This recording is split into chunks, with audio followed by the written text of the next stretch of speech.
children, welcome to this English Edu Talks. And today, let us learn the second part of the two stories about flying. The writer of the lesson, The Black Aeroplane, is Frederick Forsyth, who was born on 25th August 1938. He has written many books and also won many awards. He was also a pilot in the Royal Air Force. The writer gives his own experience when he was flying his old Dakota aeroplane from France to England. It was a very clear night without any clouds, and the writer wanted to fly alone in the sky in his own old Dakota aeroplane. He was flying over France and was going to England in order to be with his family and also to have a good English breakfast. He switched on the radio and contacted the Paris control room, who directed him to move 12 degrees west. But all of a sudden, he saw a storm just before him.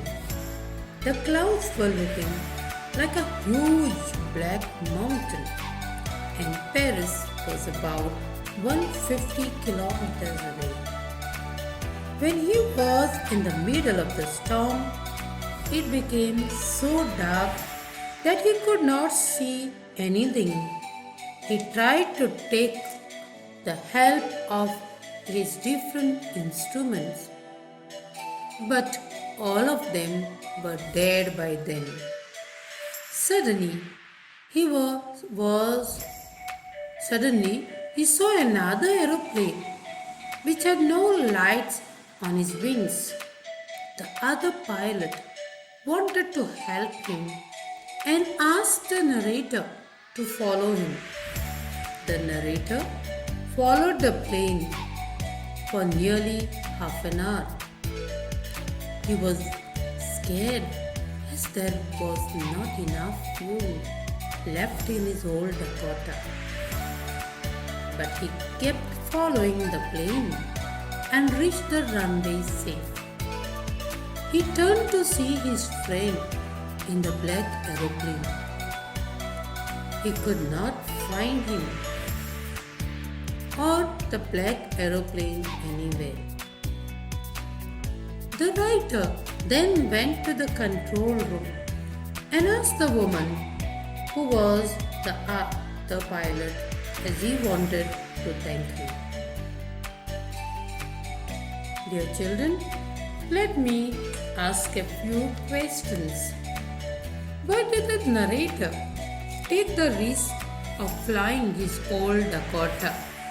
The narrator took the risk of flying his old Dakota in order to be with his family and have a good English breakfast. What do you think the other pilot was? A ghost or a figment of imagination of the writer? I think it was only a figment of imagination of the writer. Let me give you meanings of the few words. Switched on, which means started. Huge, here it means very heavy. Twisted, moved around. Lifted, raised. For your homework, you will imagine you as a pilot flying the old Dakota. Right? What are your feelings when you are caught in such a thunderstorm?